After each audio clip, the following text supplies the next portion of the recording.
Olá pessoal, então hoje nós vamos ter a nossa aula de poço de potencial do tipo delta. Né?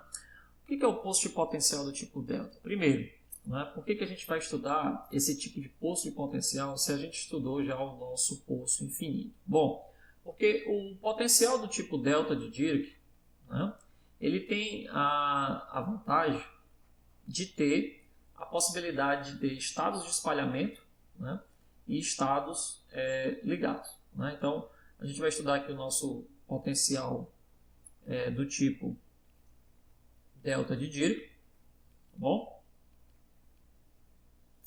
E esse potencial aqui, ele tem a característica, né, matemática, né, de ser o que a gente conhece como menos alfa vezes a delta de Dirac. Né? A delta de Dirac é uma função que a gente já conhece, né? Ela não é bem uma função, matematicamente é tipo uma distribuição. Né?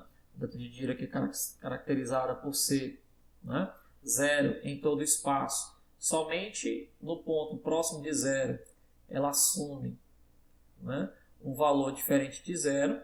Então aqui em x igual a zero, a gente tem, né, a função ela vai para infinito. Tá bom? Então, se você quisesse dizer que essa distribuição aqui, né, ela não pode ser considerada uma função, você teria razão. Por quê? Porque ela né, indefinida em x igual a zero, porque não pode um valor de uma função ser um valor simplesmente infinito. Né? Em compensação, a gente usa na matemática justamente como um limite, né, de aproximação de outras distribuições. Né? Porque, rigorosamente falando, você poderia dizer que a função delta de Dirac ela é zero, né, se o x é diferente de zero, né, e ela é mais infinito se o x igual a zero. Né? Só que na matemática, essa função, aí perceba, né, essa função delta de Dirac ela tem a seguinte característica. Né? Quando você integra a função delta de Dirac, né, que a gente não pode chamar bem de função, mas a distribuição delta de Dirac no intervalo dx, essa integral ela é 1. Né? É uma condição obrigatória aqui para que seja de fato a delta de Dirac, que essa integral seja 1. Isso significa que a delta, né, ela tem unidades, né, de metro a menos 1. Tá bom? Então, se você olhar aqui para o alfa, né, qual seria a unidade desse alfa? Né? O que significa na prática esse alfa? Se você for pensar que potencial tem unidade, por exemplo, de eletronvolt, né, que é a unidade de energia. Certo? E a nossa delta tem unidade de metro a menos 1. Né? Perceba que o alfa aqui ele vai ter unidade de quê? De eletronvolt, que multiplica o metro. Né? Então, é energia vezes metro. Isso aqui, esse valor de alfa aqui, né, ele é uma grandeza que é usada para simbolizar o que a gente conhece como força, né, do poço de potencial delta. Não é bem uma força, né, mas ele simboliza o quão forte é a delta. Como assim? Né? Se isso aqui é infinito, né, por que esse valor aqui é de fato significante? Né? Se ele é 1 ou se ele é 100, qual é a diferença que isso faz? Se, né, esse valor da delta é infinito. Né? A gente vai ver mais na frente que esse alfa ele vai aparecer e ele vai ser importantíssimo na hora de encontrar a energia, né, do estado ligado. Né? E por que a gente precisa desse alfa? Né? Porque, em geral, as representações para delta, eu vou fazer uma separação aqui, né? As representações possíveis da delta de Dirac, né? Eu vou escolher 4 aqui para mostrar para vocês, né? E a gente vai só ilustrar aqui basicamente por que é importante, ou baseado em que a gente estuda, né, essas 4 representações. A primeira, né, você conhece, né, é o limite da gaussiana. Então, por exemplo, o limite na qual o sigma vai a zero, de 1 sobre raiz de π, estou colocando já a distribuição normalizada, né? É elevado a menos x0, tá bom? Sobre 2 sigma ao quadrado. Essa representação gaussiana, né? Quando você calcula aqui o limite dessa distribuição com o sigma tendendo a infinito, isso aqui cai na delta de Dirac. Tá bom? Outra distribuição interessante que também cai na delta de Dirac é a lorentziana. Né? Então, vou colocar aqui o limite que o gama, né, vai para zero, de 1 sobre π vezes gama, tá bom? Gama ao quadrado, x menos x0, mais gama ao quadrado. Né? Isso aqui também cai na delta de Dirac. É outra forma de representar a delta de Dirac. Onde esses valores de x0, tanto nessa expressão como nessa expressão, eles representam o centro, né, da distribuição gaussiana e o centro da distribuição lorentziana. Tá bom? E o sigma aqui representa a largura da gaussiana, e esse gama também está relacionado com a largura da gaussiana. De uma forma mais simples, também a gente pode trabalhar com a função sinc, como eu falei para vocês nas aulas anteriores. Então, o limite quando A tende para infinito, né, de A sobre π, né, de seno de AX sobre AX. Tá bom? Essa função aqui também ela converge para delta de Dirac, é a função seno de x sobre x. E por último, né, se você quiser entender também como é que funciona a delta de Dirac, você tem aqui a função mais simples, que é a função retangular, 1 sobre 2a, né? E ela é zero para x menor do que o módulo de A, para x maior do que o módulo de A. Tá bom? Todas essas aqui convergem também para delta de Dirac. Essa aqui, né, é a gaussiana, função que se simboliza mais ou menos assim. A lorentziana ela é um pouquinho mais, digamos, fina. Teria mais ou menos uma função assim.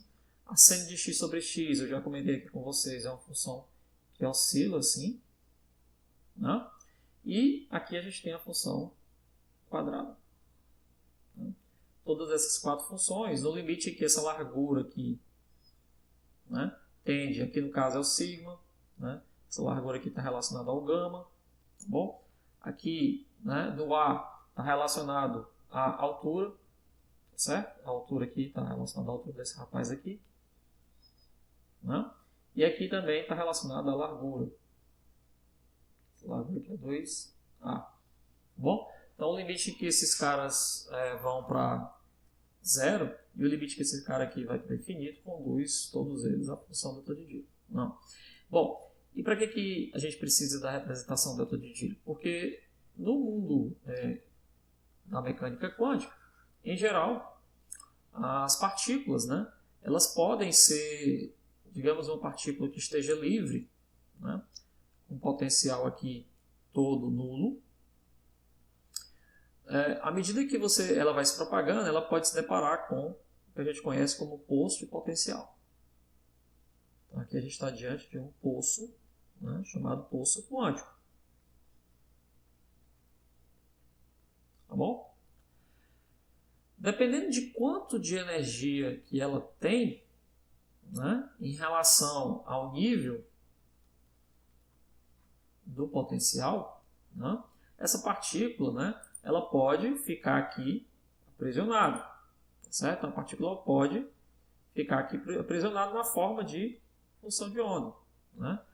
No momento em que ela fica aprisionada nesse potencial, em geral a sua energia é menor do que o nível, né? E aqui a gente chama de estado ligado. Tá bom?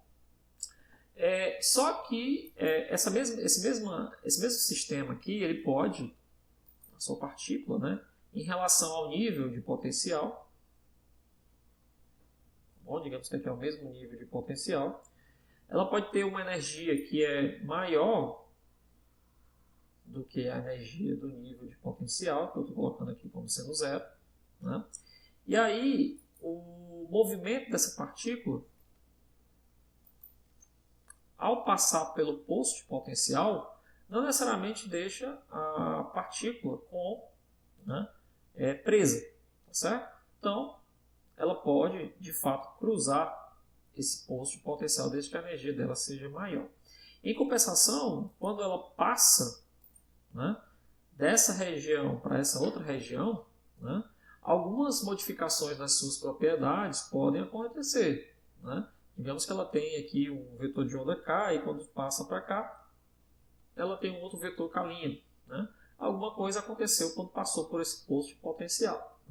Isso aqui a gente chama de estado de espalhamento. Ou seja, a partícula simplesmente atravessou esse poço sem ficar presa, tá bom? Como estado ligado. A gente vai ver como é que isso aí se manifesta nas contas. E aí, onde é que entra a delta de Dirac? Imagina que esse poço seja suficientemente profundo, ou seja, escrito dessa forma aqui, de tal forma que a expressão dessa partícula, desse poço, presa a esse poço, seja escrito como a delta de Dirac. Bom, seria um poço de potencial mais ou menos assim. E a gente vai estudar duas situações. A situação onde a energia é negativa, e a situação onde a energia é positiva. Isso aqui a gente vai chamar de, vai produzir possivelmente estados ligados,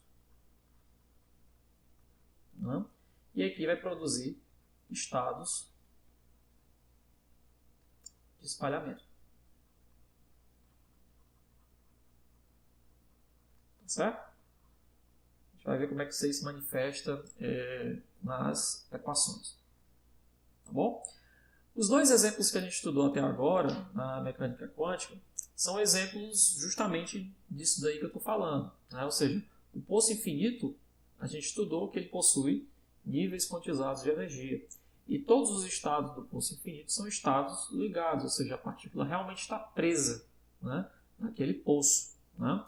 E, em compensação, o estado de partícula livre, ou seja, as energias possíveis para a partícula livre, elas podem ser qualquer uma, ou seja, os níveis de energia não estão quantizados, e é considerado também um estado onde a partícula se propaga na forma de onda, não é um estado ligado. Então, no momento em que você tem aqui um estado quântico onde há a possibilidade de propagação, você está diante de um estado de espalhamento. E no momento em que você tem uma partícula confinada, presa, você está diante de um estado ligado. Como é que isso se manifesta nas contas e qual é a importância da gente usar o poço infinito e não, por exemplo, um poço finito, que você poderia imaginar por que eu não estou usando aqui um poço finito. A gente vai estudar o poço finito, mas eu não vou usar aqui no momento o poço finito porque as contas que são necessárias para a gente fazer são muito mais complicadas.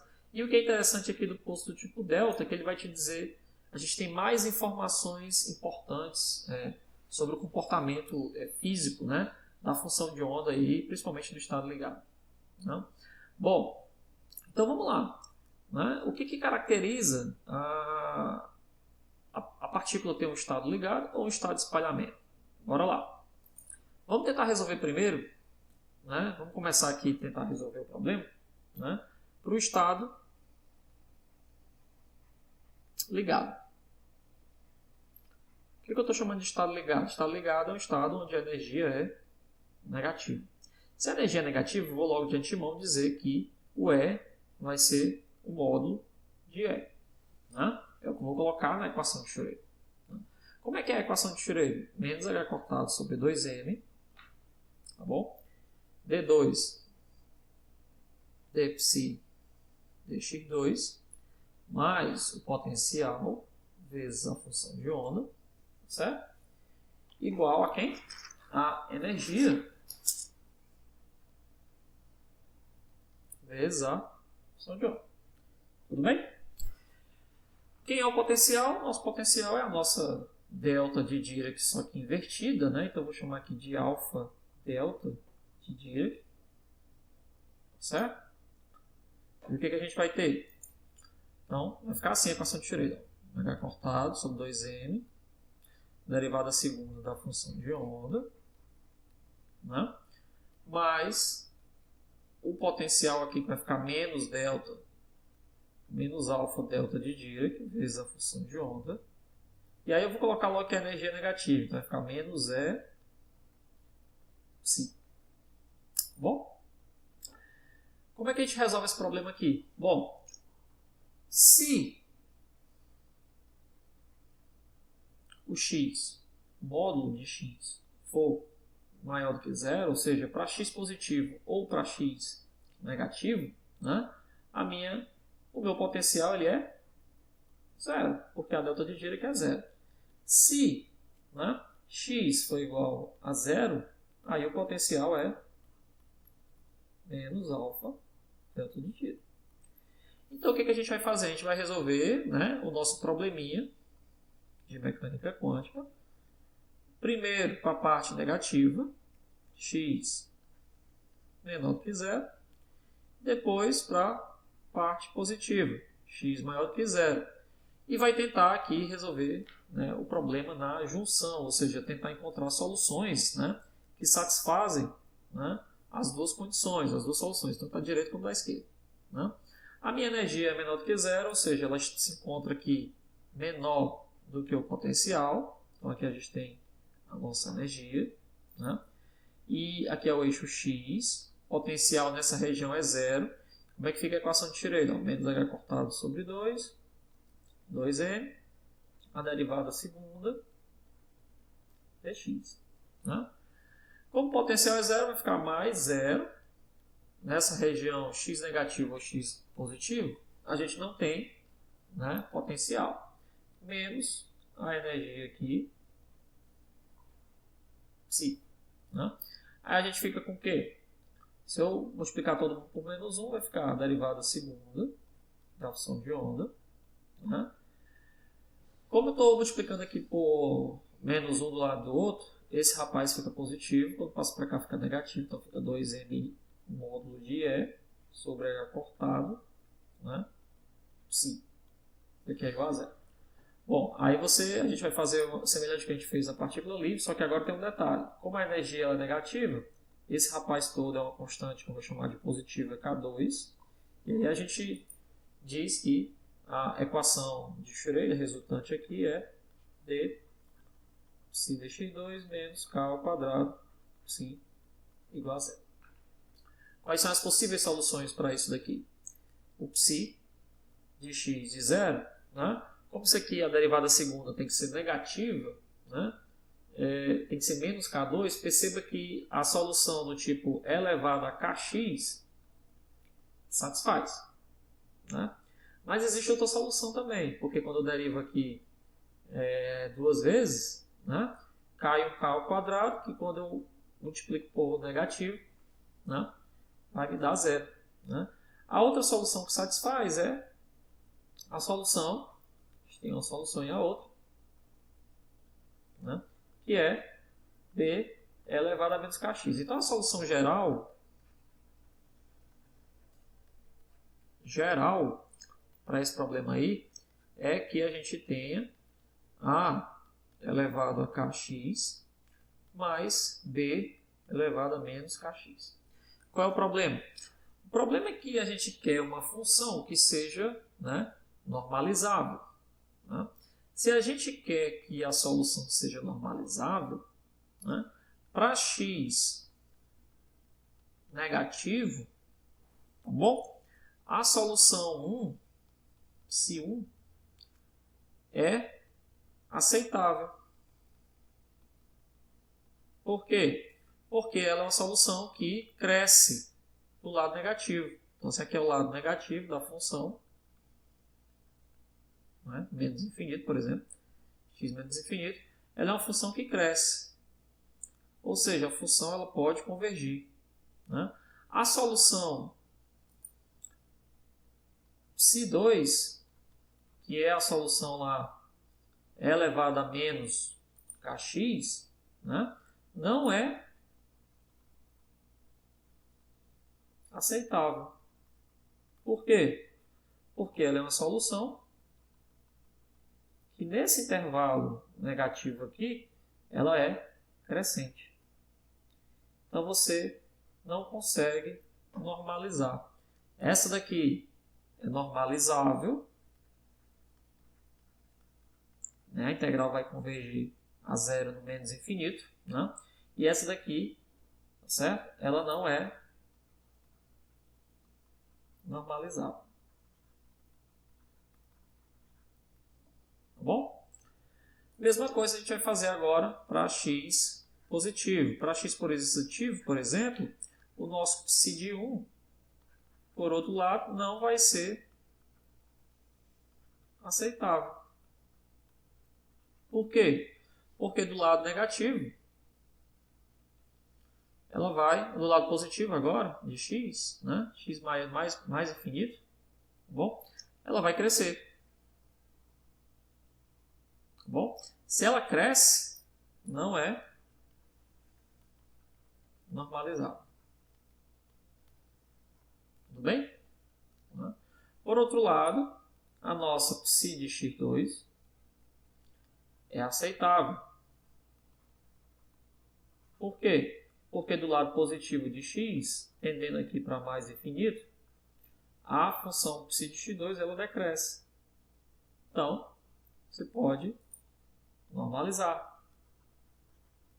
Essa função aqui ela é normalizável. Tá certo? Então, de forma geral, a gente vai ter duas soluções. Então, como é que fica aqui a nossa brincadeira? Para o lado positivo ou do lado negativo? Né?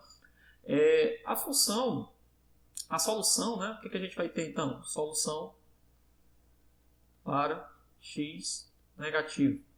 A gente vai ter uma solução que é psi, aqui para x negativo, que é igual a elevado a kx. Né? E a solução para x maior do que zero vai ser uma solução que é, por exemplo, b elevado a menos kx. Certo? Ou seja, né, a gente está propondo que para esse poço de potencial delta de Dirac, um estado possível, né, a possível solução seja uma função do tipo a elevado a x. Né? Então, quando x é zero aqui, a gente bate no a, por exemplo. Né? E quando x é negativo, a gente tem a função. Né? Esse aqui é a elevado a kx. E desse outro lado, a função é b elevado a menos kx. Tá bom? É lógico que aqui, do jeito que você está vendo aqui, a gente tem uma descontinuidade, né, na função de onda. Tá bom? Eu fiz aqui de um lado do outro, mas entenda, aqui ainda é, né, só para deixar as coisas mais rigorosas, né? Aqui a gente está considerando esse rapaz aqui, mas em x igual a zero, tá bom? A gente ainda não tem uma solução. Então deixa eu tentar fazer o seguinte aqui, ó. Bolinha aberta, certo? A gente não tem solução. Por isso que eu coloquei aqui bolinha aberta. Em x exatamente no zero, a gente não sabe, né, como é que a função vai se comportar. Mas de antemão, do jeito que está aqui, isso não é possível. Né? Por quê? Porque você teria uma descontinuidade na densidade de probabilidade. Né? Então, para que psi quadrado seja contínuo, tá bom? É necessário que o psi para x negativo em x igual a zero seja igual ao psi de x positivo em x igual a zero. Ou seja, é fácil de ver que isso aqui conduz ao fato que A é igual a B. É uma condição de contorno. Né? Então isso aqui é uma condição de contorno. Tudo bem? Condição de contorno. Bom, então a gente refaz nossa solução e diz que x negativo é igual a A elevado a kx e o x positivo é igual a A elevado a menos kx. E daí? Né? Ou seja, a nossa solução, por enquanto, né? Mesmo sem a gente saber o que acontece na origem ainda, nossa solução, vou colocar aqui em bolinha aberta, é uma função desse tipo aqui. Certo? Essa seria elevado a kx de um lado. Então aqui é elevado a kx. E do outro lado seria elevado a menos kx. Isso é o suficiente? Não é? Será que a gente... Quanto seria a energia? Né? Quanto seria a energia desse rapaz aqui? Perceba o seguinte, que do jeito que a gente está fazendo aqui, né, a energia, esse K, né, é raiz de 2 ME sobre a cortada ao quadrado. Tudo bem? Será que agora, do jeito que está aqui, a gente consegue normalizar essa função? Bom, para normalizar, a gente vai integrar de menos infinito até mais infinito do psi de x ao quadrado dx. Isso aqui tem que ser igual a 1. Aí percebam, de um lado a gente tem essa função, do outro a gente tem outra função. Então a integral de menos infinito até zero, a gente vai integrar aqui a parte negativa, bom, dx, mais a parte agora positiva, a gente vai quebrar em duas, e vai igualar isso aqui a 1. Né? Quando a gente integrar aí, tanto positivo como negativo, vai ficar assim, o módulo de ao quadrado, integral de menos infinito até zero. Né? Quem é esse rapaz ao quadrado? É elevado a 2k. Né? Tudo isso aqui de x, mais a ao quadrado, integral de zero até infinito. Né? De quem? É elevado a menos 2kx dx. Bom, aqui a gente pode fazer uma mudança de variável, se você quiser, se quer igual a 1, ou resolve as duas integrais, né? Porque essas integrais são equivalentes, mas pode fazer um direto logo. Fica assim, a ao quadrado, né? Integral desse rapaz aqui é elevado a 2kx dividido por 2k, substituir de menos infinito até zero, mais a ao quadrado é elevado a menos 2kx dividido por menos 2kx, substituir de zero até infinito. Isso aqui tem que dar 1. Né? Estou tentando encontrar a constante de normalização. Tá certo? O que a gente tem aqui? Do jeito que a gente está observando aqui, né, eu ainda vou ter o quê? A quadrado. Quando for zero, isso aqui dá 1. Então vai ficar 1 sobre 2k. Né? Quando for menos infinito, isso aqui vai dar zero. Então aqui fica zero. Do outro lado vai ficar a ao quadrado. Quando for infinito, isso aqui dá zero. Quando for zero, vai dar 1. Então, menos com mais, né? Vai ficar mais 1 sobre 2k, que não tem esse x, né? Então a gente consegue substituir. Isso aqui é igual a 1. Tá bom? Então, a ao quadrado sobre 2k. 1 mais 1 vai ficar 2. Isso aqui tem que ser igual a 1. Então, cancela esse 2 com esse 2. O a quadrado é igual a k. De tal forma que a gente pode escolher o a sendo real, que é raiz de k. Com isso, a nossa solução, né, normalizada agora, igual a raiz de k, né, é elevado a kx, tá bom? E a parte negativa, positiva, aliás, vai ficar a raiz de k elevado a menos kx. Mas a gente não resolveu o problema todo. Né? A gente não resolveu o problema todo por quê? Porque isso aqui só vale para módulo de x maior do que zero. Em x igual a zero, exatamente zero, como é que fica? Né? X igual a zero, como é que fica? Onde que entra o alfa? Né? Cadê o alfa? A referência do potencial. Onde que entra de fato o potencial nessa expressão? Como é que a gente pode tirar o potencial daí? Porque perceba que eu resolvi o problema na parte negativa, na parte positiva, onde não existe a delta. Mas a gente tem uma dica de como que pode usar a delta aqui. Por quê? Do jeito que você está vendo, essa função, a sua derivada tem uma descontinuidade. Apesar dela ser contínua, mas a derivada dela é descontínua. Né? Quem é a descontinuidade da derivada? Perceba que o d psi de x menor do que zero de x, a derivada, né, da parte negativa, ela é o quê? Ela é raiz de k vezes k elevado a kx. Tá bom? E a derivada na parte positiva, ela é o quê? Raiz de k menos k elevado a menos k. De tal forma que a descontinuidade, se eu fizer o cálculo da descontinuidade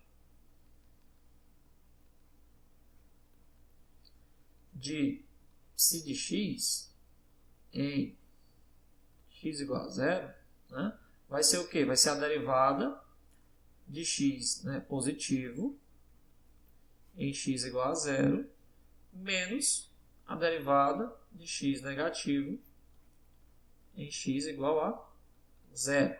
O que vai me fornecer a descontinuidade dessa derivada? Ou seja, o que importa ela ter esse pico aqui? Né? A gente costuma dizer que é um kink. Né? Muitos autores usam a expressão kink. Né? É como se fosse um pico aqui mesmo. Né? Tá certo? Só que um pico, no caso, fino. Né? Com descontinuidade na derivada. Tá bom? O que significa esse kink aí? Né?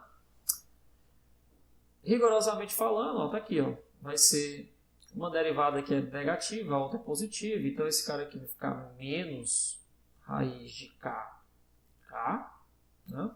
Menos raiz de k, ou seja, menos 2k raiz de k. Isso aqui é o que a gente conhece como a descontinuidade do d psi dx em x igual a zero é igual a menos 2k raiz de k. Pronto, vamos guardar esse resultado aqui. Ele vai ser extremamente útil para a gente. Né? Por quê?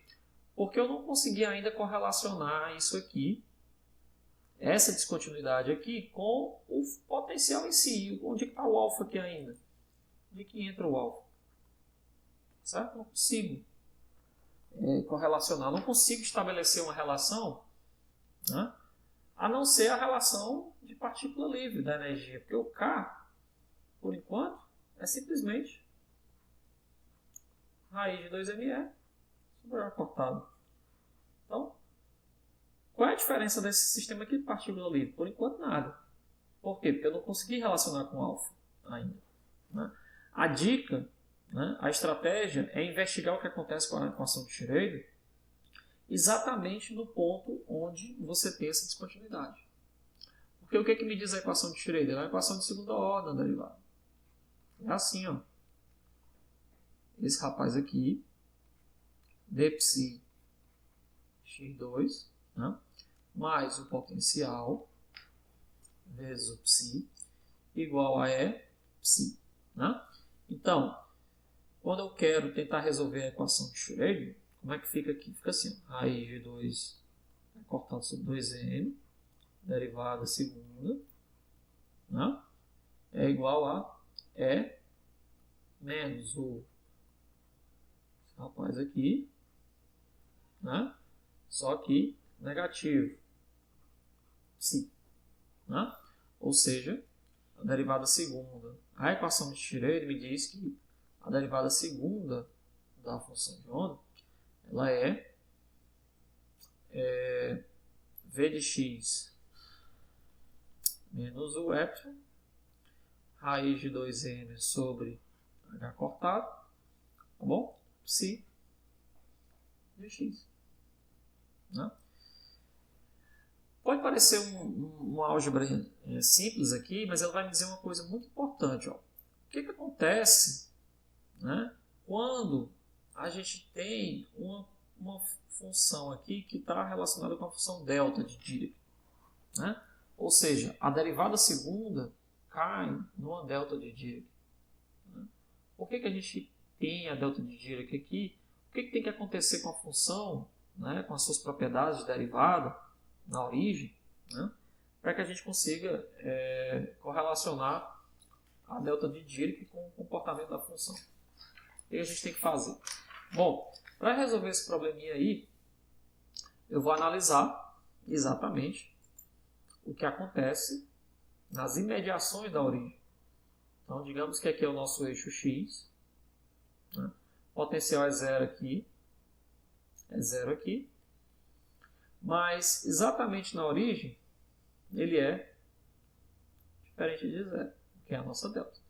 Então, eu vou propor que existe aqui um epsilon, certo? E nessa região aqui, entre menos epsilon e epsilon, o meu potencial é diferente de zero. Depois a gente faz o potencial C ir para infinito. Né? E eu vou dizer que ele é justamente o menos delta x. Certo? Como é que a gente resolve esse problema aqui? Ó? Vamos lá, vamos integrar aqui. Para resolver esse problema aqui, a gente vai integrar a equação de Schrödinger. De menos epsilon até epsilon. Tá? Tanto de um lado, que tem a derivada segunda, como do outro.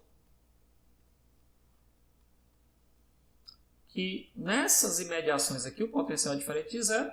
Né? Então aqui vai ficar menos alfa delta de Dirac menos a energia, tá bom? H 2m psi.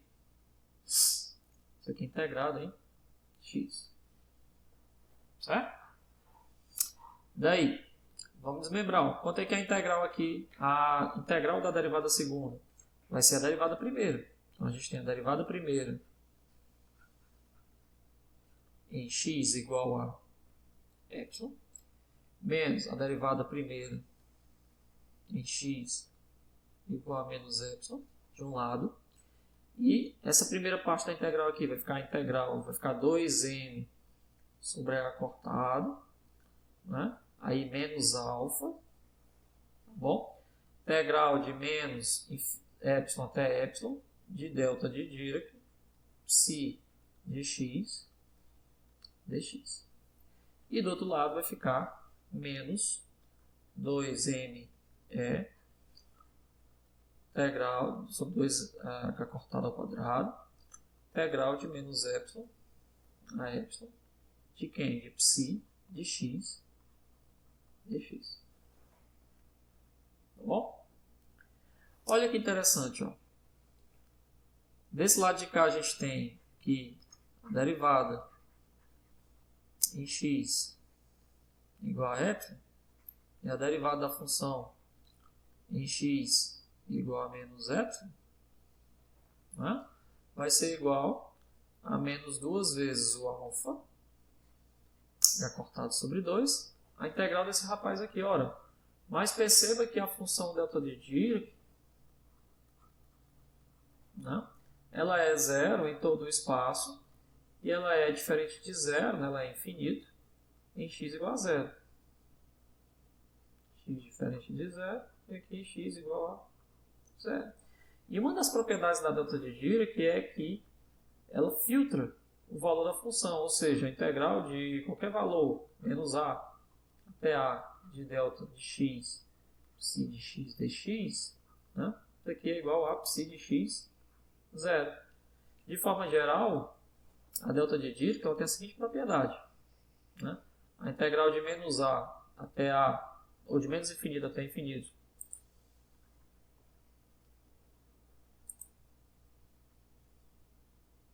certo? De delta de x menos x0, psi de x, dx, isso aqui é psi de x, 0. Tá bom?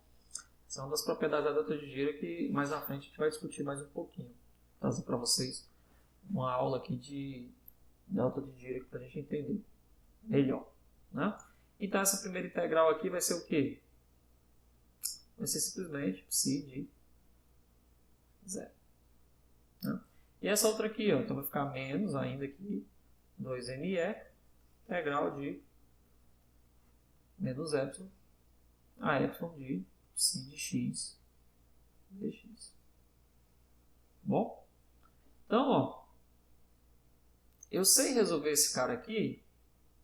Não, né? Porque eu precisaria saber quem é o epsilon. Mas eu sei fazer, se eu pegar essa expressãozinha toda aqui,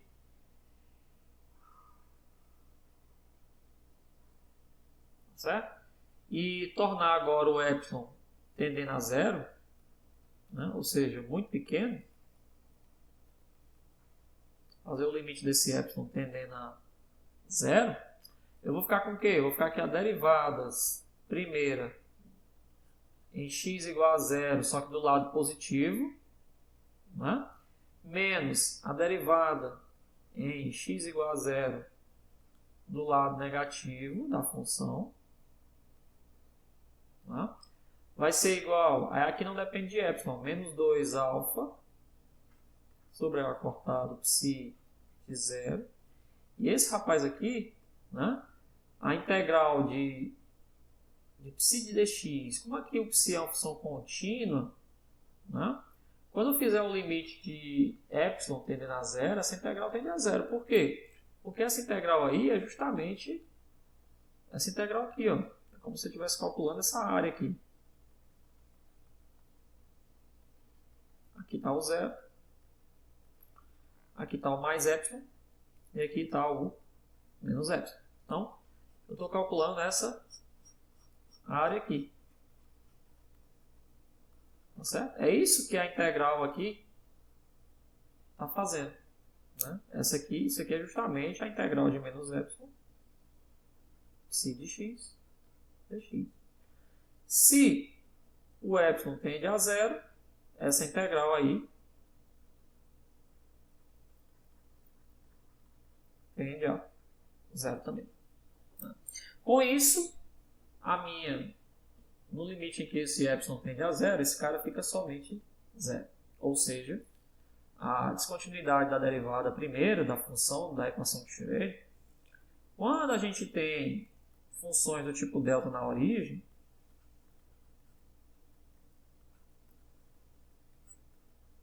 certo? Vai me dar menos 2m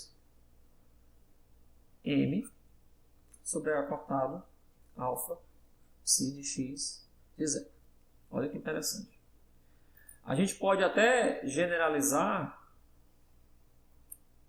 caso né, exista descontinuidade agora da delta de Dirac em qualquer ponto do espaço. Então, digamos que você tem um posto de potencial em que a delta de Dirac, né, ela é escrita como, por exemplo, v de x menos alfa delta de x menos x0. Onde esse ponto aqui é o x0. Né? Nesse caso, a derivada, né, aqui da função maior do que x0 dx, mas em x igual a x0 menos a derivada da função x menor do que x0 em x, x0, isso aqui vai ser menos 2 alfa acortado psi de x0. Né? Ou seja, a descontinuidade da função de onda, quando a gente tem funções do tipo delta, né, a descontinuidade da função de onda naquela singularidade da função delta, ela vai ser menos 2m vezes o valor da intensidade do potencial sobre a cortada ao quadrado e o valor da função naquele valor. No nosso caso, a gente sabe que o psi de 0 é quanto? Quanto é que é o valor da função em zero?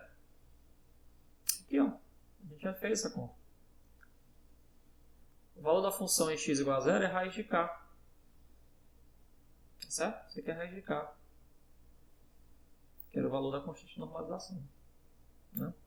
Então, quem é a descontinuidade da derivada? Então, a descontinuidade de x para x maior do que zero, dx em x igual a zero, menos de x menor do que zero, dx em x igual a zero. Isso aqui vai ser igual a menos 2 alfa sobre h cortado, raiz de k. Mas quem foi essa descontinuidade que a gente calculou? Está aqui, ó. A gente calculou anteriormente. Ó. Essa descontinuidade é menos 2k raiz de k. Então, trazendo para cá, isso aqui vai ser menos 2k raiz de k. Desse outro lado a gente tem alfa, h cortado, raiz de k. Né? E aí a gente cancela esse raiz de k com esse raiz de k. Esse 2 com esse 2, o menos com o menos, a gente chega à conclusão de que K é simplesmente M alfa sobre H cortado. Mas quem era o K? Se o K era raiz de 2 ME sobre H cortado ao quadrado, né? E eu estou dizendo agora que ele é M alfa H cortado, né? Quanto que vai ser o valor da energia em função do alfa? Então, a nossa energia vai ser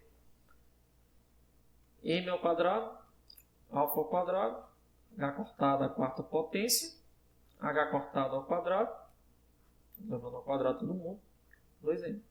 Né? Ou seja, a energia desse estado ligado, que é a única solução do poço delta, cancela esse 2 com esse m, cancela o h cortado aqui, fica 2, aqui cancela esse rapaz, fica m alfa ao quadrado sobre 2h cortado. Né? Ou seja, a energia do estado ligado é menos m2, 2h cortado ao quadrado. Essa aqui é o único valor de energia possível. Né? Única energia possível. Né? Então, a gente só tem um só estado ligado. Certo? Então, se a gente viu que o K, a relação do K e do alfa é dado por isso daqui, certo? A gente pode agora completar a nossa solução na origem também. Né? Então, a solução geral e única, né? Para o poço do tipo delta,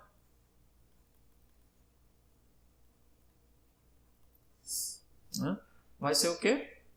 Vai ser uma função psi de x em que ela é raiz de k elevado a kx para x menor do que zero e é raiz de k elevado a menos mais, que é mais, né? Aqui embaixo é menos. Menos kx para x maior do que zero. Onde o k vai ser aquele valor que a gente encontrou, m alfa sobre h cortado. Né? E a energia do estado ligado é menos m alfa 2 h cortado. Tudo bem? Certo? Aqui tem um fator interessante, né? Então, de forma geral, a nossa função de onda em todo o espaço, né? Vai ser a raiz de k, ou seja, raiz de m alfa sobre h cortado. Aí, como tem um módulo, né, vai ficar assim, menos módulo de k, né? Que é o módulo desse rapaz aí. Desculpa, k, módulo de x, né? Então é k m alfa h cortado módulo de x. Seria isso daqui. Se o x for negativo, fica do outro lado. Né? E a energia, menos alfa ao quadrado. Pronto. Essa aqui é a nossa solução geral. Então, pessoal, essa foi a solução que a gente encontrou para o poço do potencial do tipo delta. Esse aqui é o nosso estado ligado. Certo? É um só. Né? Isso aqui é a sua energia. Tá bom? Então, nessa primeira parte aqui, a gente vai estudar apenas o estado ligado. Né? E como esse estado ligado ele exige que seja normalizável, a única situação permitida é que a função seja escrita dessa forma aqui, né? Onde ela tem essa cara aqui, o poço de potencial, ele vai para infinito, menos infinito, né? E a nossa energia ela é negativa, né? Então, isso não impede que a gente tenha uma solução, né? Que foi justamente a que a gente encontrou. Né? E aí, essa é a única solução, ou seja, existe um estado ligado para com energia negativa no caso do poço do tipo delta, tá bom? Então, eu vou ficar por aqui. A gente na próxima aula vai estudar agora os casos onde a energia é positiva, que são os chamados estados de espalhamento, tá certo? E a gente vai mostrar que nos estados de espalhamento começam a aparecer as ideias de propagação da onda, né? E como a gente está estudando propagação de onda, a partir do momento que a onda se choca com algum tipo de potencial, né, ela pode produzir reflexão, transmissão, né, ou problemas de fenômenos de tunelamento. Né? Então, eu vou mostrar com a própria barreira de potencial do tipo delta que é possível estudar a incidência da onda, a reflexão da onda e a transmissão da onda. Né? Isso vai ficar na próxima aula. Tá certo? Então, a gente fica por aqui.